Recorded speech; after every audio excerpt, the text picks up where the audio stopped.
whenever I'm working on a piece of content, all right, like it could be like a LinkedIn post, it could be an ad, it could have been like a YouTube sketch.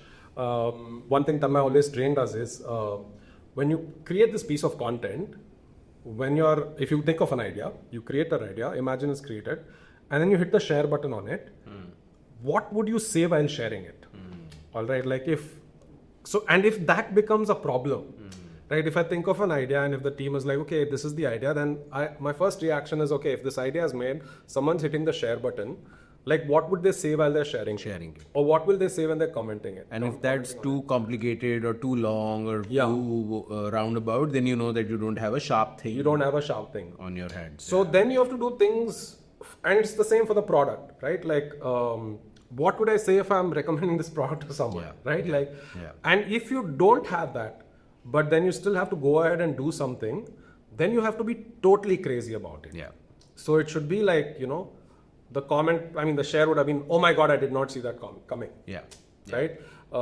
It's January 2025 and what did I just see? Right? Then you have to optimize your ideas towards something like that. And in that case, the job of the agency for you is, I'm going to make sure that somehow I'm going to grab the viewer by the balls and get them to pay attention to this thing.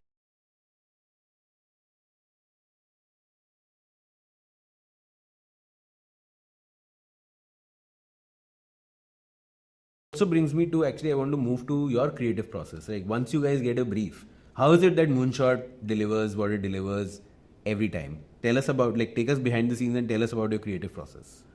See, I think we have a very small team. All right. Say more. Tell. It's just as Puneet, Deep, myself, Tanmay are like the core team. The four of us have been working together for the last 10 years. All right. We were at AIB together and we're here. And so what happens is there is a lot of shared context between all of us. Right. So we don't have to explain to each other a lot. And also it helps that there is extreme amount of security among all of us, where, we never really discuss whose idea it is. All right. That's amazing. I was going to ask that. Is there rivalry? You are individual artists in yourself. Yes. Is there rivalry, creative jealousy, etc.? There should be ideally, but I think it helps because we have so much we've done together and been through. Been through. And I know that, for example, the next 3 briefs, if I'm not good, like if my ideas are not making it, I'm not panicking saying that, oh, will Puneet, Deep and Tanmay judge me, saying that, oh, is this guy losing it? All right. Because I know the 4th one I will deliver. Right. So, and there is that amount of security. So that really helps in the team. So that is an important aspect of working together, because I think in other places there will be. But then how do you approach the brief? So let's say a client brief comes in, all 4 of you are individually capable of delivering on it. Do your own ideas, then jam together, or do you get into a room and jam? How does that work? So I don't think we will be individually able to do the same good work that we would do together. It is not humanly possible. Fair. Because my strike rate might be, then every 5 briefs, maybe I will do a good ad. Right. So it's not possible. So you have to work together. I mean, our method is very simple. One is we don't take on too much work. All right. And what we do is when the brief comes in, we don't have an office also, so it's all on Zoom call. So we are basically, of course we have other writers also now who we sort of work with on every brief. We pull someone in, work with them, but core is just the 3-4 of us. So what happens, the brief comes in, and then we are on Zoom call for about maybe 8-10 hours a day. And we take the brief. We ideally try and sit with a client and boil it down to like a 1-line, what's the problem statement, what we're trying to do. So once that is very clear, about 8 to 10 hours for about 7 to 8 days, it's just on calls, just cracking ideas. And everything that is thought of is written down. So at the end of 8 days, we'll have a document of like some 40 ideas, of which 30, maybe about 28 will be terrible, but it's on the dock. All right, so it will be very bad. And then we'll find maybe about 10 or 12 which are kind of there. And then we pick those 10, 12 to sort of write out the first drafts. So then the next 2 days goes about with, generally the first drafts are written by Deep and then Puneet. So they write out the first drafts and then... It's not because you don't know kiska idea tha or you don't want... Yeah, we don't know whose idea. It's not as if ki ye 10, 12 jin ke the, ab tum iska first draft no. But honestly, we don't even know, right? Because if you've cracked so many ideas in the last 8 days, you don't know, you can't... And you are building on top of each other. Yeah, so and also so we take 1 day to select. So for example, then we go through each idea and then all of us sit and then discuss why this idea is good and why this idea is bad. And then we keep contributing, and then now that if we find this idea good, and then now say we will give another 15 minutes to discuss that idea, and then we keep writing, okay, this can be a possible line, this can be a possible joke, this can be a possible way of ending it, and all that gets written. So then when we do this, we green it, or if it's green, then it means, okay, this is picked to the next round. So then we count the greens. It'll be about 10, 12. And then Deep and Puneet, they sort of sit. I think Deep writes usually the first drafts. Yeah. And then Puneet then gets in. They're very good at dialogue writing. So they sort that out.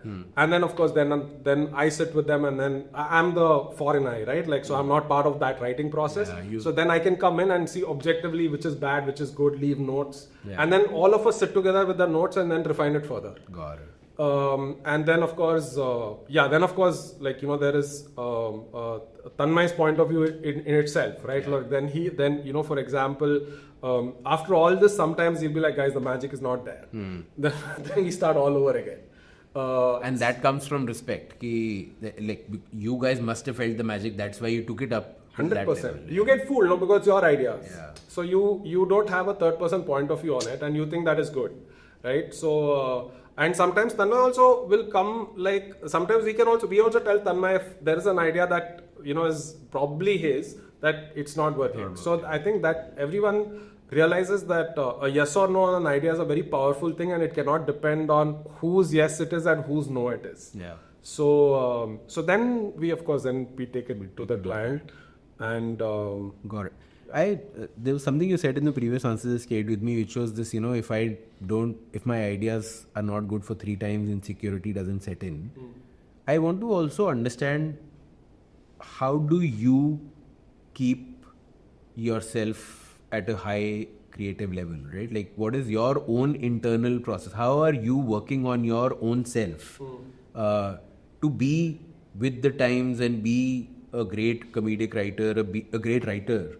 Why I'm also asking the question is, this debate of nature versus nurture, talent versus hard work is a big one in my head for creative folks especially, right? Because the popular picture that's painted is, sit in a cafe, smoke a joint, and epiphany hits, and then you write this masterpiece that changes the world, right? But whenever I read the autobiographies of creative people, it's got nothing to do with that. So I want to know from you, how do you keep yourself abreast of what's happening, and how do you keep upping your own talent game? And what part of it is talent, what part of it is hard work? And yeah. It depends. I've seen naturally brilliant writers, who I feel don't put any effort, but are so good. Yeah. I feel, for example, Tanmay is one of them, right? Naturally, just spontaneous, can come up with things out of thin air. And I'm not trying to be fake humility here or anything, but I am through hard work. Yeah. You can ask anyone, my moat is hard work. And I know this, I can prove it, because if it was only talent, then probably what I did 6, 7 or 10 years ago would be very good, right? And when I look at what I did say 8 years ago, I sometimes am surprised, okay, that I managed that and I still kind of got here.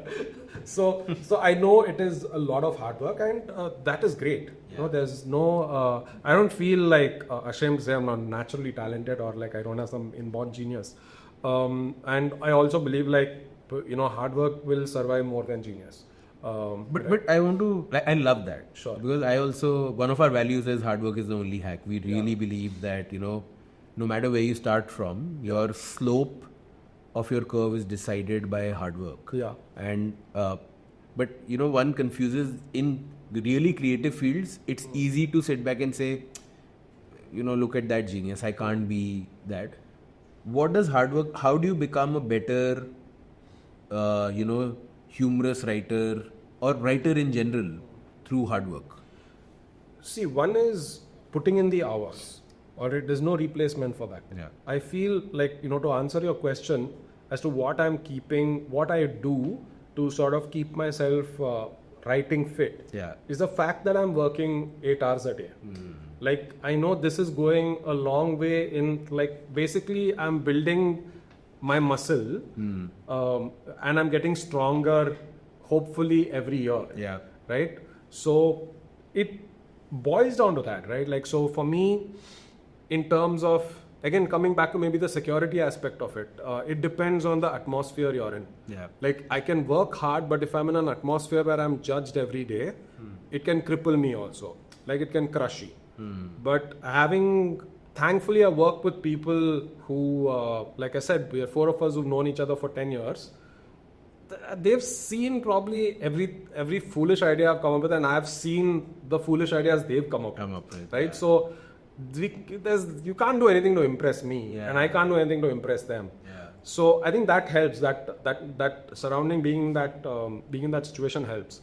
But for example, if you are a client, say, okay, for example, if you go to a gym, all right, would you pick an out of shape person as your personal trainer? You will not. Yeah.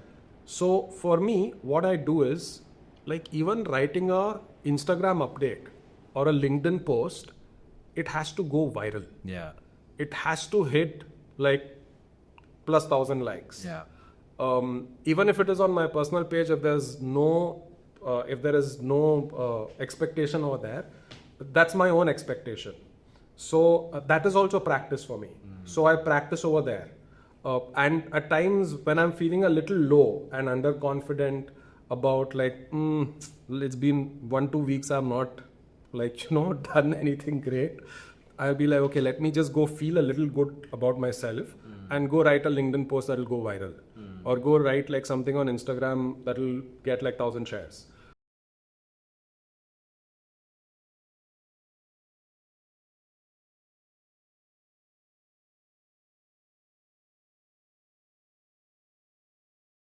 Nice. Interesting. Cool. So this section is the team has chosen 1 or 2 pieces of advertising. I have not seen it. You also obviously not seen it, and we'll see it for the first time. And our job is to decode what the brief was and then how was it interpreted. Okay?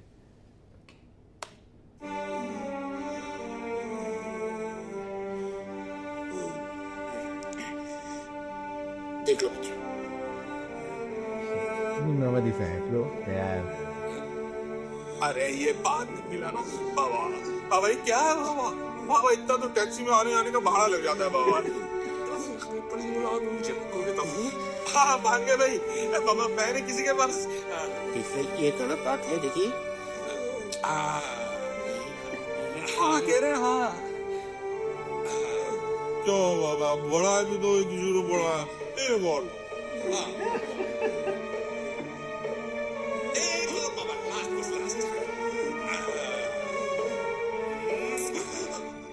भाई दवाई दे देना इनको।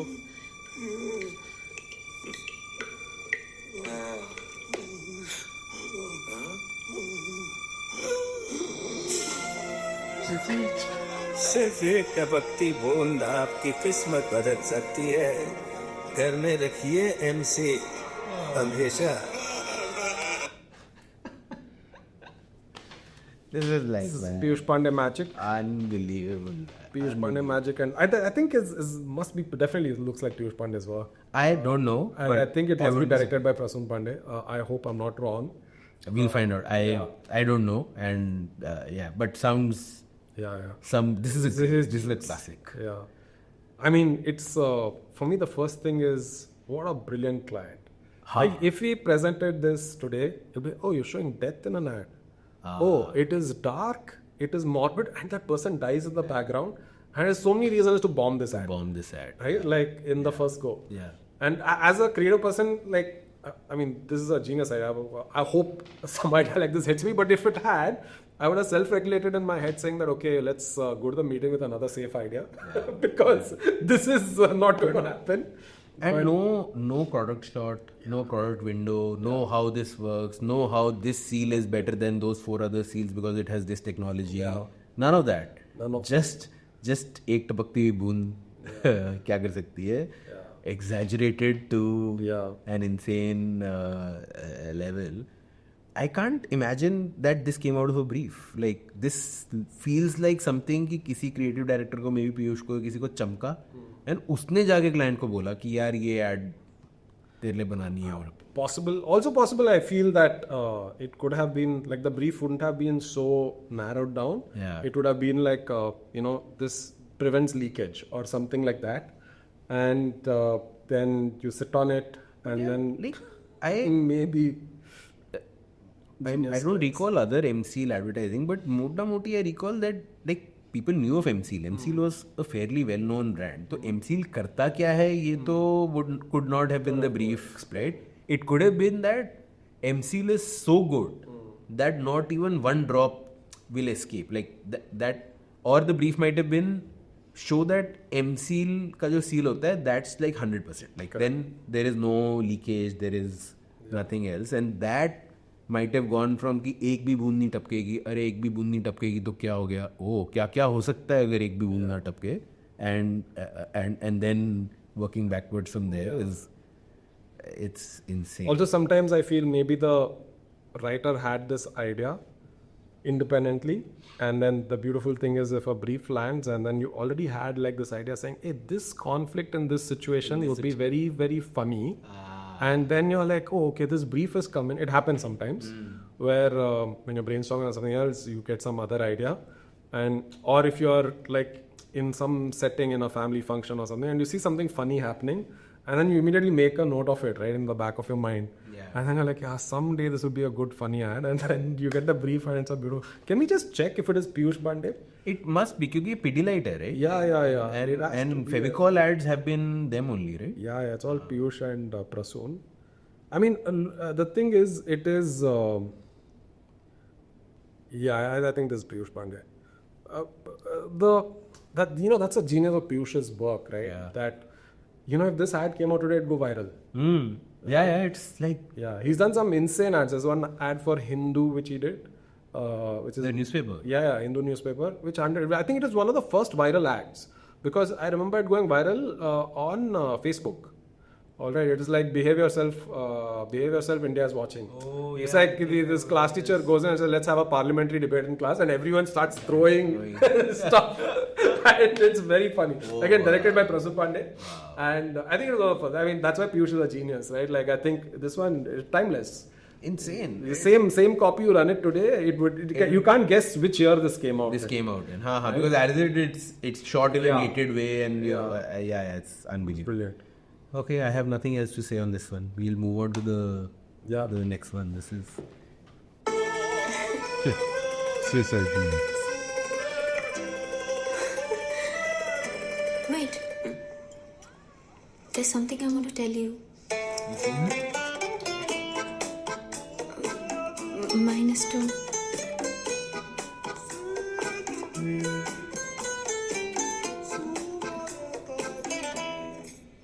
Even I have something to tell you.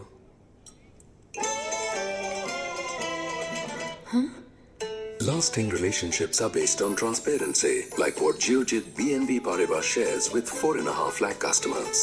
Benefit from transparency. So good. Amazing. This classic finance ad, I don't think you're allowed to say that you get great returns from your investment. That's why finance ads are a little difficult to do because you cannot say you become wealthy, you can't say you become rich, you can't promise returns. So you have to find these patli gali ways of talking about trust or talking about like you will basically get rich without getting rich.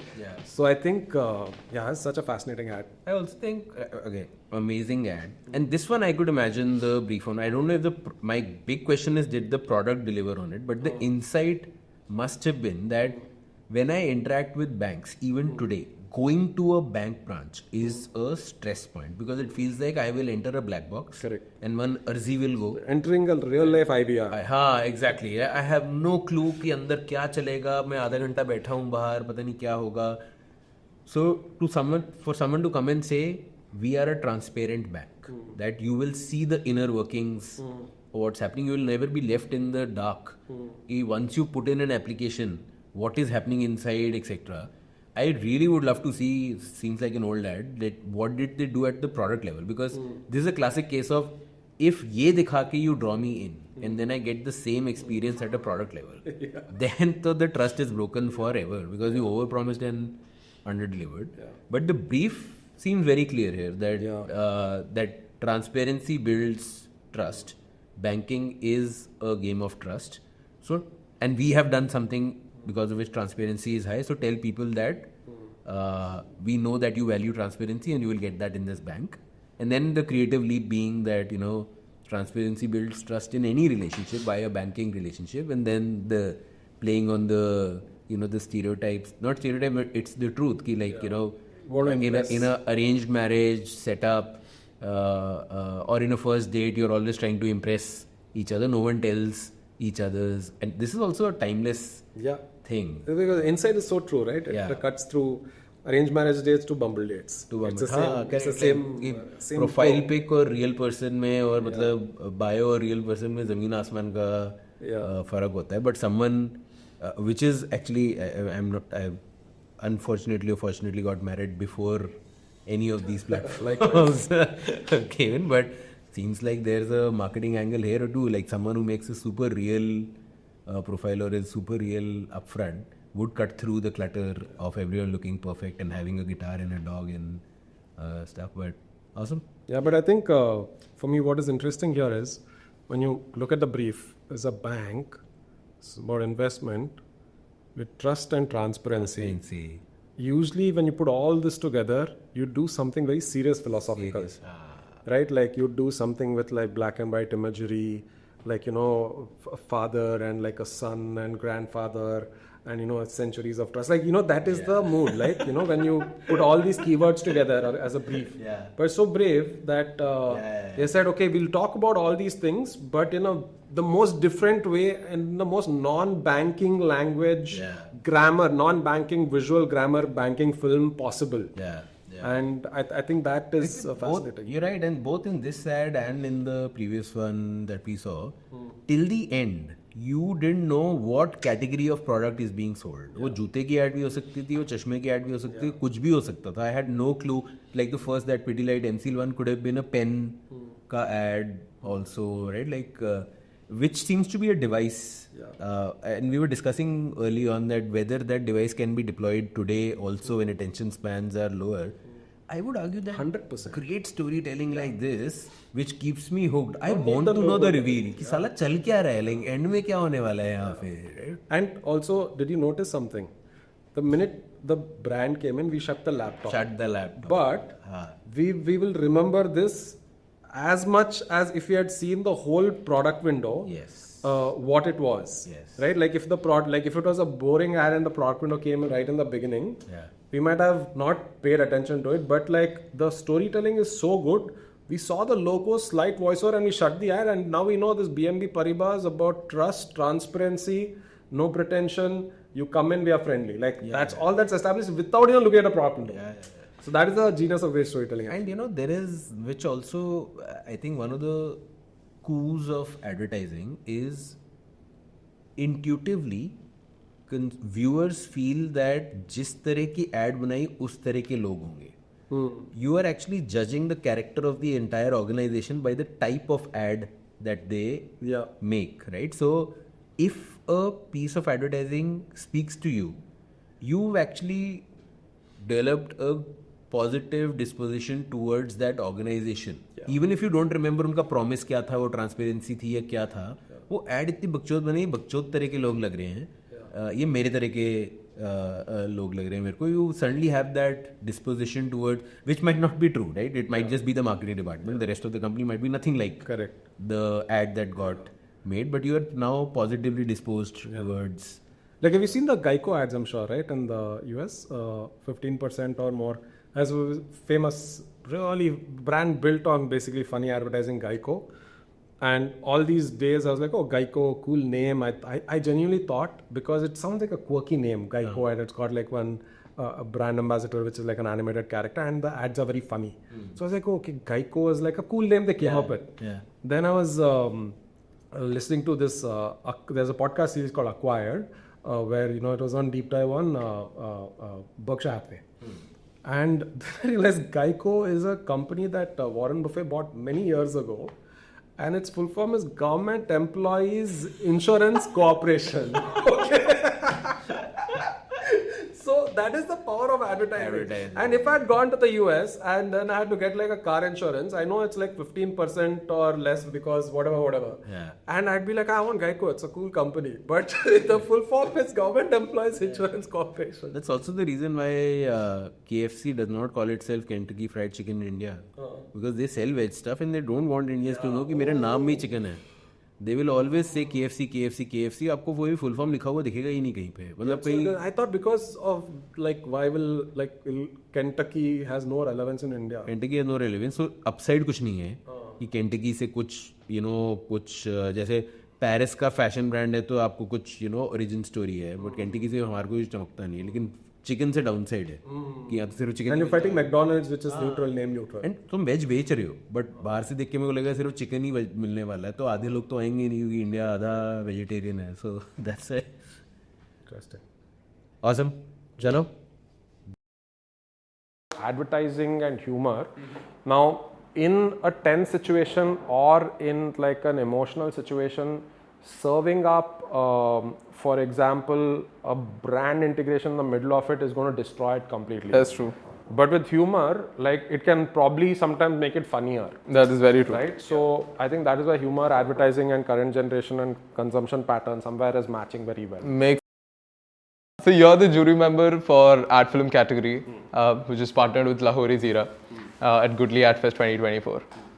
What is an X factor of an entry that you're expecting? What is something that if you see it and you're like, हाँ ये तो जीत सकता है? Definitely, I think like attacking a problem in the most like unexpected way. Okay. And very hard to explain, like X factor. That's why it's X factor. Yeah. It's really hard to explain. I think it's when you it's like if I see something and said like, damn, even I didn't think of that. Like I think that is like that's always exciting. Awesome. Yeah. So for that to happen, our audience, our creatives, young creatives, they'll need to crack the brief very well, right? They'll need to go into the insights. They'll need to go deep into the brief. Yeah. Could you tell me how you crack a brief so that they have a better idea and understanding of it? Yeah, see, what I look for in any brief is the truth. Okay. And sometimes the truth can be uncomfortable. Definitely. And sometimes the truth is so obvious, no one's speaking about it. Okay. So, like, whatever the product I look for, like, generally the truth in the brief, like, what is this whole thing reduced to one line to? Right. What do we have to say in one line? Okay. So just get to that basic a level. Like, I don't confuse myself with a lot of jargon, analysis, theories. Yep. Like, obviously the strategy. But when I start, it has to like come down to that one line. Okay. It can be as simple as whatever, like this chewing gum lasts longer. Right. Now we come down to that absolute one line problem. Yep. And then you work from there.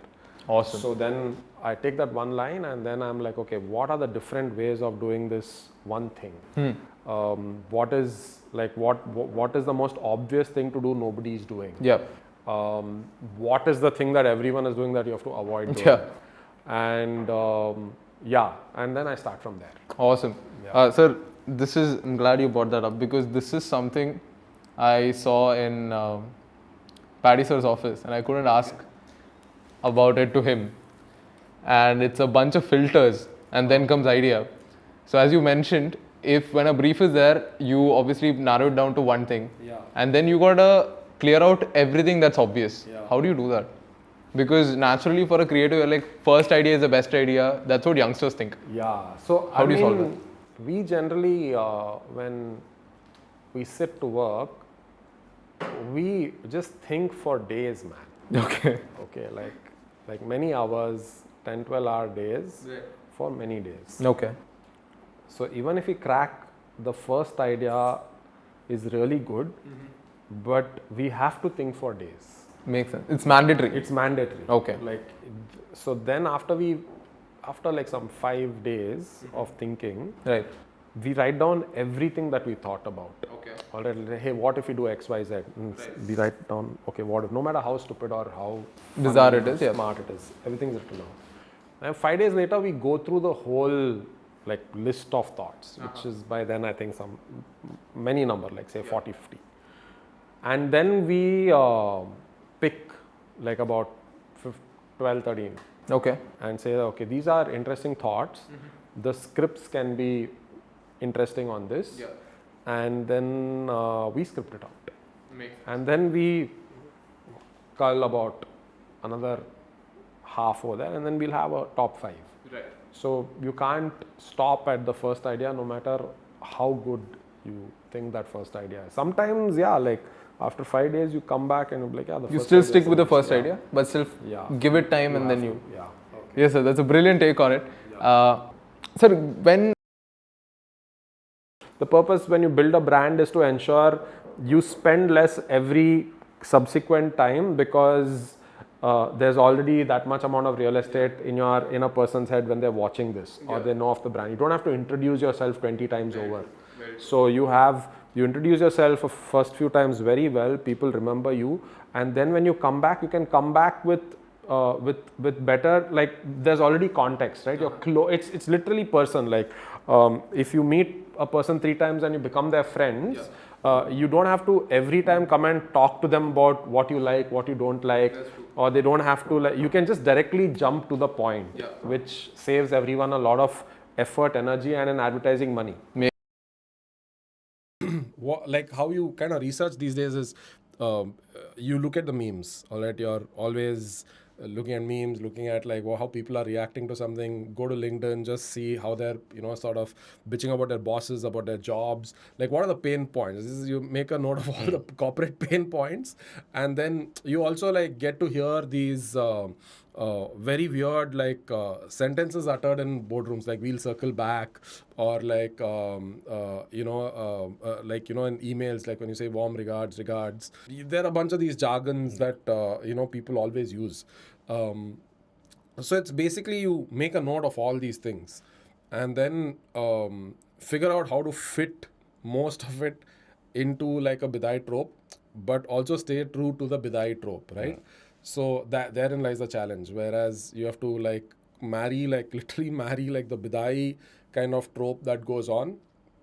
What happens, like how a girl's father would react, how like a girl's mom would react, how is the groom reacting, and then you have to kind of fit in these insights and language into that situation. And then you kind of do that, and then like that's how that's pretty much the writing of the ad. Interesting. This meeting, and you always have to research before the meeting whoever you're talking to see what I'm not saying basic research, quick basic research, at least 20 minutes spent, what is competition doing, what have they done, etc., to understand what it is. And okay, I've not done this research right now, but anecdotally I'm like, okay, so most milk companies are going after wholesome family, wholesome emotion. I think the way to disrupt this is look at just be and you want to be relevant to the Gen Z audience, and they love being fit. They are very conscious of how they look. So I think what could be interesting over here that you should try and look at with your research is that if you can package this in a way that is so I think the easiest disruption metric over here is I haven't seen a hilarious milk ad in a while. Correct. Or I haven't seen something that is talking to young people. It's always talking to families. It's very wholesome, very Amul and very inclusive. So I think doing something very fun and treating this category like how you treat a beer category maybe could be like an interesting juxtaposition as to making it relevant for young people. So yeah, I think maybe that's one direction we could go. And are you open to signing any brand ambassadors? Yeah, till and I would restrict myself to someone very young. तो अगर young कोई है 22 years old जो associate कर सकता हमारे brand के साथ, I'm open to do that. Oh, okay, that's interesting. So now that opens up a lot. Like, he's not signed a brand ambassador, but he's open to signing anyone, and so it becomes easier to sort of think now, because you can think of concepts and then think who fits, like a cricketer maybe, or like or an actor, or maybe like someone completely different. Gives you a lot more options. So interesting, cool. So I think just like I usually say, like, want to discuss this with my team, which I do. Then we kind of take this brief. Then all the writers, we all sit together and we be like, okay, is this something potential for us to do something interesting and cool? On the at a cursory level, it looks like it, right? Because milk is not being disrupted as a category. So there's good work waiting to happen. I won't say the other work is bad. There's very fun work waiting to happen in that category. No one's treated it in a very flippant, in a very no one's defined it to a particular audience category. So I think that is interesting. Thanks, Devaiah. With that, I have a segue into two questions. One, एक तो a typical brainstorming session happening. Say we'll take Cred as an example, right? Explain for our audience a typical brainstorming session. Definitely, it's a creative brainstorming, so it's not structured, right? Correct. So a little bit on what are the cues that go into a typical brainstorming session to actually output an idea that you feel is good enough to get into a successful client pitch at your end, at least. Okay. Maybe Cred would not be the example. Okay. Because it was like not a pitch exactly, because we are doing it. But usually what happens is like a client reaches out and they tell us, that, hey, this is like a problem we have. Yeah. Or this is something that we want to address. We want to tell everyone that X is now like available everywhere. So they give us a very one line, that's what we look for, a one line problem statement. Like, what are we solving? And from the client, we just want to know, what do you want to say? That's it. It's as simple as that. Just tell us what you want to say. What is the message of this? And once that comes in, so usually like the team, which is more or less been the same, which is there's Tanmay, me, there's Puneet and Deep. Yeah. So we kind of switch on our Zoom meeting links, get on Zoom calls, and we start thinking. So we do this for about 5 to 6 days, every day, where we just sit and just look at this problem statement and think of every way we can attack it. Okay. Like, what example can I give you to make? Say, for example, Subway. Okay, Subway had this. We did this. Vishwanathan Anand ad. Subway had this problem where like it's very difficult for like Indians used to find it overwhelming to kind of go and order like what they want in a Subway, because you have to make your own sub, right? Yeah. So that could be like overwhelming for Indians. It might work in Europe, but maybe not so much. So they wanted to launch a series for people who can just point and order and you can eat. That was a very clear brief, all right? Like the client there, his name is Mayur Holla. He's a CMO. Yeah. Brilliant guy. So like very clear brief. And he said, yeah, you have full creative freedom. Do what you want. So then we go back and we just think first 5-6 days. We are just thinking, okay, like if this happens, like we are like, okay, if what are nice ways to show that you get what you want? Okay. So now if that is an angle, you get what you want. And then we think of like some 10 ideas about you get what you want, different stories. Then because we're comedy writers, we think a lot of in terms of comedy sketches. Yeah. Like all the that's all we watched, like Key and Peele or like College Humor, and that's where we come, like where our ideas, like that's how we are trained to think because of AIB. So then we take this one particular angle and then we'll think of 8-9 ideas, small 30-second of films, where like we are always noting down, like however bad the idea is, it goes down in the doc. like a 2-line description of this idea. So I think the first goal always is to fill the page. All right. So you don't maybe judge too hard because, like, say we have just started discussing on something, whatever it is, you fill the page.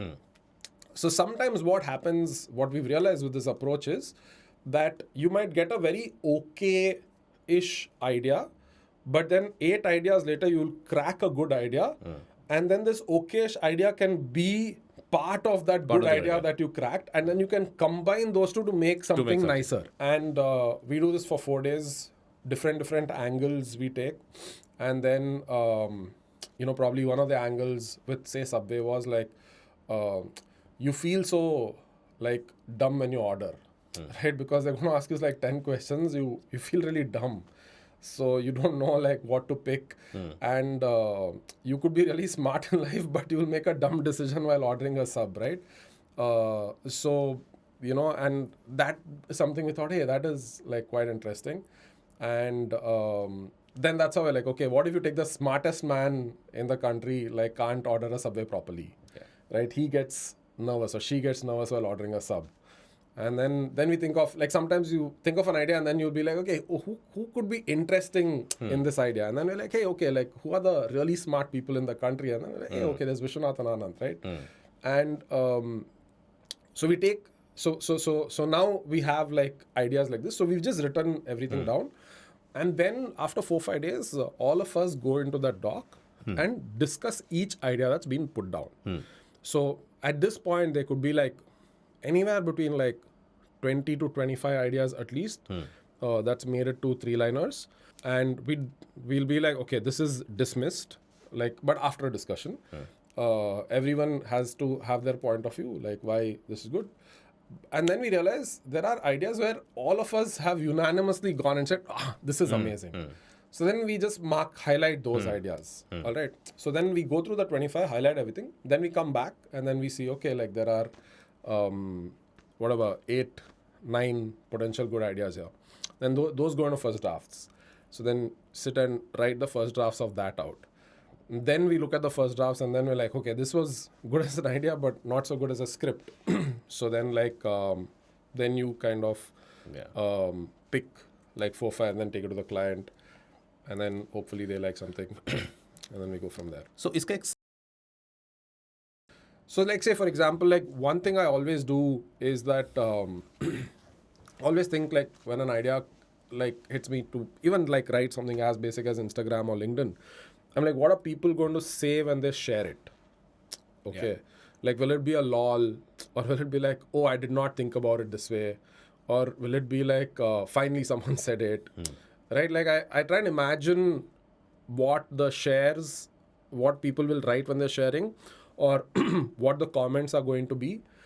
And then generally, I'll be like, okay, this is the reaction that I want from this particular post or from this particular piece of content. And this is what like the most reaction is going to be.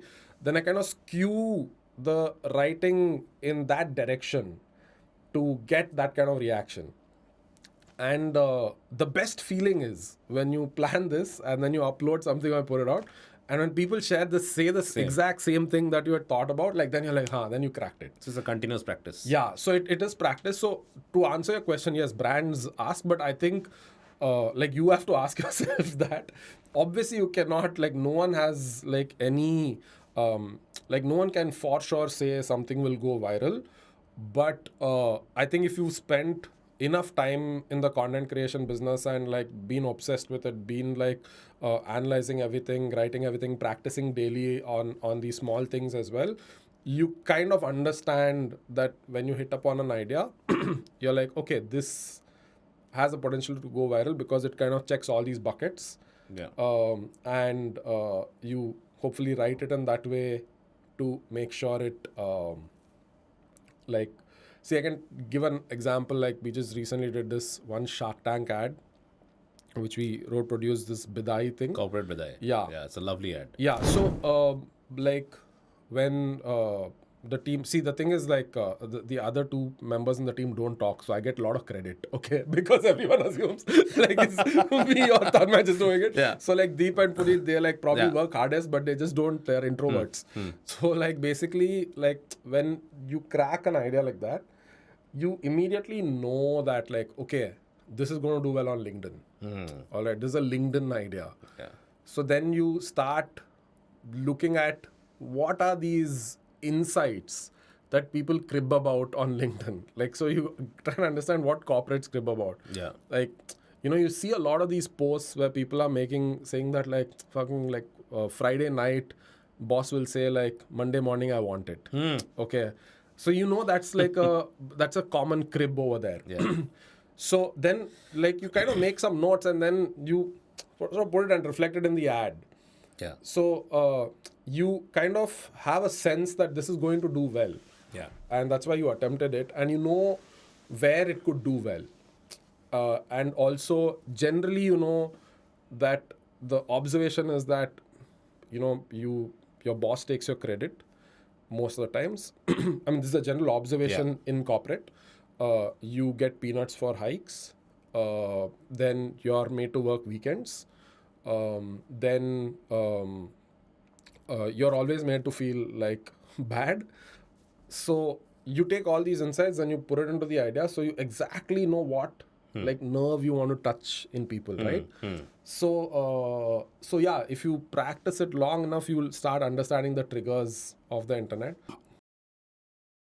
To young people, and young people have grown up in the last few years they have grown up on the internet, and they are used to a certain kind of content and style that they have seen internationally, and also they have decreasing attention spans.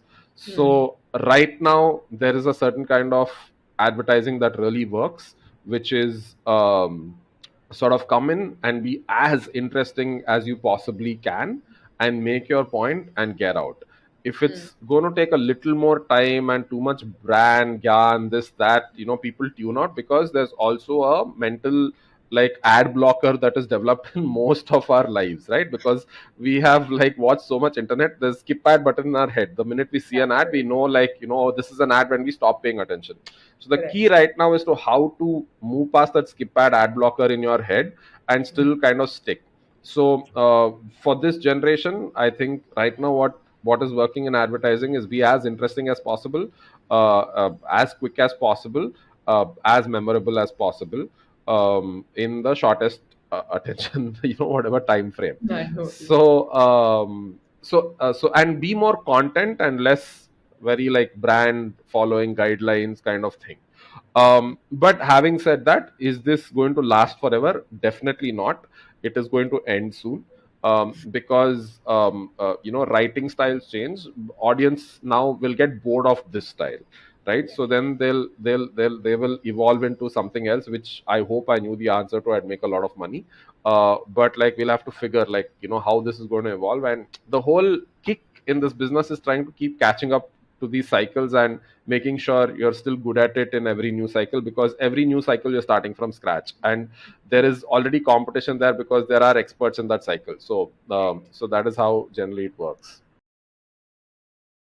What I do is insights around that problem. Like, you know, it can be like, okay, if I have to say this, then what is the most interesting way to say that? Like, you know, if the problem is that, like, you know, you're getting more returns on your investment, like that is the most basic thing that needs to be communicated, like more returns. So like it's just simple whatever first order thinking, like what generally happens if you get more returns. So think of like, you know, 20 different situations, some funny, some not so funny, and then sort of like then after that, like, you know, you get like a vague idea as to like, hey, okay, this is the most interesting way to say that, like you get more returns on your investment. And then comes in like actually starting to write it. So that essentially takes some time, because you know, if you're writing like something like, say, if today's kind of content, you need to then apply all those rules into that idea that you have. Like, you know, it has to be interesting, it has to be short, it has to be like there has to be a surprise at least 2-3 times. You have to like land a joke in 20 seconds. So you kind of go into that aspect of it, and then is when you actually start writing. All right, so your next question is what's the recipe behind any piece of content going viral? And what do you think makes people share a viral content so much? I mean, like, this is like one. If I like, talk a lot about this, then like I think like a lot of people start doing it. No, I was just joking. But anyway, so essentially, I see there are a lot of rules. Okay, like I think at the end of it, it's like a bunch of things. So I don't know if I can talk about everything. But like I think just to put it like in the most simplest way, like you just need to understand like at the end of it, like human behavior, right? Like you need to know like what kind of levers move people in what kind of ways. Like like for example, I know for a fact, like if you just do like Richa, you grew up when in the 2000s or 2010s? Yeah, You grew up in the 2000s. yeah, yeah, so that is 2000s is your nostalgia period, right? Right, Like maybe like the serials or the movies that you watched in 2000s is your nostalgia. right, So for you, that is your comfort place, right? Like because nostalgia is always comforting because it has happened. There's no correct. anxiety of what will happen. So even something that happened bad, when you were growing up, you were very stressed, or like exams like sort of stressed you out. But now when you look back, you always look back with comfort because that exam has happened. Right, So like if you create like content around nostalgia, but just by showing you things that you grew up and all the things that have changed, like the kind of mobile phone people used back then, or like the kind of shows you watched, the kind of movies you watched, how the YouTube like homepage looked, right? Like all these things are like very comforting for you. Like so I'm basically what I'm trying to say is like nostalgia is like say one thing. Like so now if you saw a piece of content today that took you back to that time, it's really going to make you feel nice. And if it really is going to make you feel nice, you want to share it with a few friends to make them feel nice. right, got So it. so like nostalgia, there's like 10 other things that generally work on the internet to move people. Like if you're extremely polarizing, right? Like if you just talk about one side of the argument and don't talk about the other side of the argument, so people will automatically like either share it saying, hey, this is what I think, or people say this is shit, no, this is not what I think. So Right, then your likes and shares will increase, your comments will increase. correct. So there are many of these levers. So it is just like at the complete outside, it's essentially understanding how human beings work, and also like how human beings work online. But I think at the core of it all, it just comes down to like internet's made us very self-centered, right? Like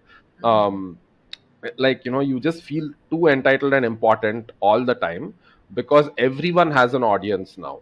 So like when everyone has an audience, everyone wants to say something, but not everyone is good enough to express themselves.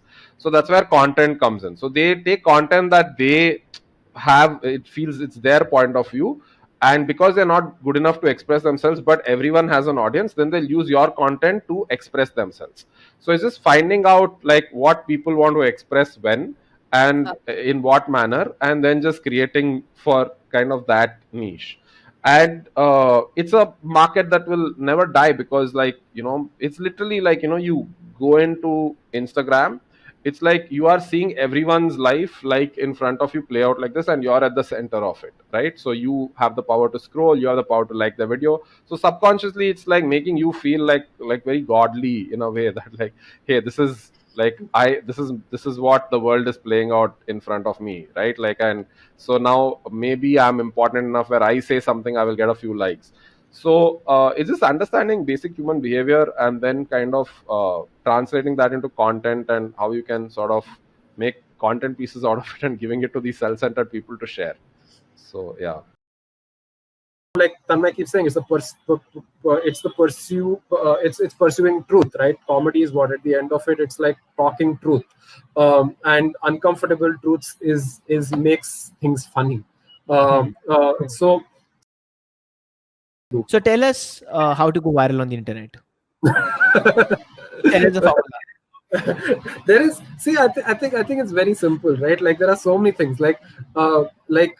One is if someone is saying if someone is against someone, if someone is saying this person is bad, okay, for one full day, 2 days later you write an article why this person is actually good, it will go viral. Right? Okay. It's like it's a contrarian opinion, so it will go viral. So there are many of these things, like, write about relative things, it will go viral. You write something very topical, it will go viral. At the end of the thing, at the end of the day, I think you need to write the truth. Now, because sometimes what happens is when the whole internet is talking about something, they all miss the truth. And it is crazy how everyone misses the truth. It's sometimes the most basic truth is not spoken. And I think just writing that is enough and you go viral. So isn't truth a perception, especially in the world today? See, it's like how you look at the truth, right? So I think what happens is people just get so consumed by so much information around, and they just start, like, I mean, they rant at all the wrong things, and then you just tell them, hey, wait, like, look, this is the truth, this is what everyone is missing. And if that perception finds acceptance in a larger group, it automatically helps in sort of taking it on the internet. How do you, when you write a script, this is going to work? It's through experience. So what happens is, firstly, there is honestly, no one can tell you exactly if this is going to work or not. Okay, that so many times we've written scripts, gone short, and it's turned out like shit, we've never uploaded it. Okay. So what happens, so many times you think, this script is fine, I mean, this sketch will work, and then it's gone short, it comes out really good, like it just, like, extremely funny. Because there's a lot of variables at play. There is, like, your acting, then there is, like, direction, then there is so there are so many variables at play for a script to pop. But you will, after a point, start understanding, when you look at the script, if this is going to work or not, just through experience, because you've trained yourself reading, writing, and we used to write for what, 14-15 hours every day. So you understand, like, the anatomy of a joke, like how a joke is structured, and you will know, like, what kind of jokes will work, what kind of jokes will not work. When you look at a script, you will, through experience, you can sort of be 70% accurate if this is going to do well or not do well. And that only comes through experience of writing, reading, shooting, and executing. And just through experience, you get to know. You'll be like, okay, this is hitting these beats, this is going to land like this a joke similar to this is something that we did in, like, a previous shoot and it went well, so this is following that similar rhythm. So this is going to work well again, hopefully this time. So you understand through experience. The campaign is directed fantastically. It's directed by Ayappa, who's easily the best ad filmmaker in the country now. He's perhaps like one of the best, like, up there with everyone at a global level as well. He's won the Cannes before. I don't know if you see, his work is phenomenal. Have you seen the Khali ads for Ambuja Yes. Cement? Yeah. So I mean, he's been consistently doing stellar, clutter breaking work for 10 years now. So we were very lucky when he came on board to direct this. And I mean, the minute he agreed to direct this, I knew that this is going to turn out epic. So yeah, so everything kind of fell into place: the director, the client, the actors, the jokes. So it was just like good alignment of stars. Sure. You mean the literal stars? Metaphorical stars also. What is the process behind writing a script for you? For me, the most important thing is I will not put pen to paper till I have an insightful idea. Also, it depends what I'm writing for. If I'm writing for a client, or if I'm writing for myself, or if I'm writing for, like, when I have to write sketches for at AIB, I think everything needs to be rooted in a truthful observation. Like, I think till you get a very truthful, unique, fresh observation into a particular situation, I will not put pen to paper. So even if it takes a day, 2 days, 3 days, go through 50, 60 ideas thinking, till that truthful observation sort of comes and stares at you in the face, you don't, like, put pen to paper. So for me, that finding the truth, even in, it might be like, it doesn't depend on the genre. Like, it could be emotional, it could be serious, it could be funny, but, like, it has to be rooted in the truth. So that for me is the most important thing before I start writing. So what is the process like? I mean, you mentioned earlier that there wasn't really like a creative process as such, but you do have to think of some of these execution elements, right? When you start out on when you start out writing anything, right? And also the fact that you write so many different things. It could be some kind of a skit, it could be an advertisement, it could be a line for a jingle or whatever. So how do you start out? I mean, I've seen different types of processes, right? So I've seen people who just spit it all out and then spend more time editing it, and then I've seen people who come up with 4 or 5 different versions of something and then sort of iterating and stuff. So how do you kind of put words on a page? So my process is completely, I don't know, like what I do essentially is say, it also depends what I'm writing, and it depends on the deadline, like how far away am I from the deadline. So that plays the most important role if you ask me. But like say if I'm writing an article or if I'm writing a satire piece, what I generally do is, for me, the thought's the most important. Writing for me is the last step. Grammar for me is the last step. Honestly, I really don't give a shit about grammar. So writing, the act of putting it together is the last step. So for me, there's the thoughts. Like if I'm commissioned to write, say, a piece on something that happened today, I just sit and probably spend 75% of my time thinking of angles, thinking of observations, and just putting these observations down.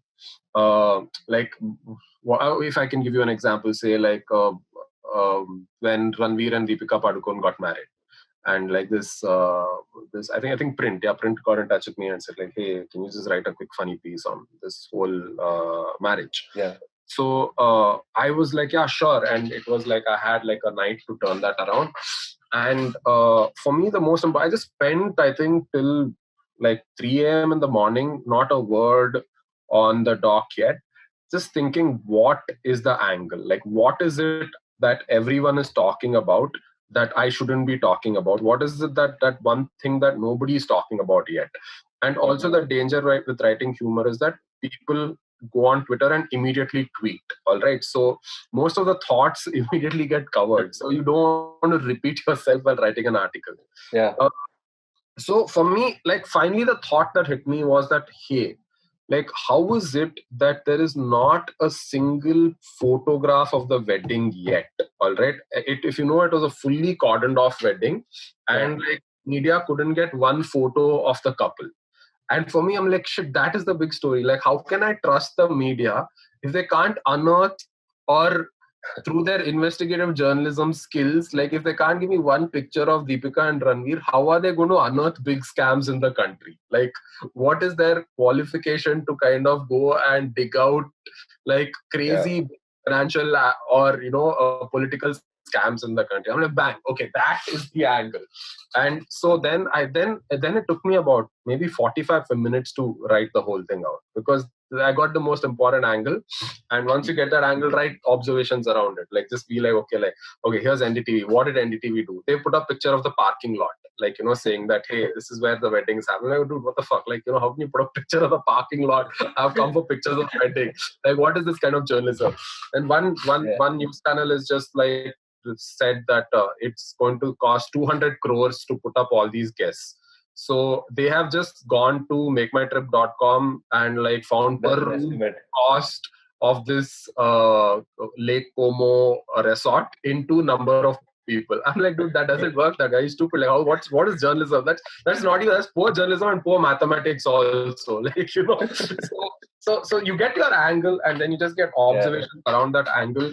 Then it just becomes extremely easy to write whatever you want to write in whatever form, even if it is for a sketch, even if it is an article, or even a status update. I always look at it like this. What is the end feeling of this product? All right, like if I'm working on a campaign, I'm like, what do people have to feel? What do you have to make people feel when they get this product, right? And then just build everything around it. And sometimes those kind of feelings never exist, or you've not tapped into people to make them feel that way. right? Like imagine there was no luxury products in India before. Like luxury wasn't even a category before the 90s in India, right? Like very, very few people. But today luxury is like almost like in SECA cities, it's like the norm. So that's a very new emotion to play with in the 2010s or in the 2000s. So you just make people feel poor, and then a lot of making rich people feel poor is the biggest driver to getting them to start purchasing something that is luxurious.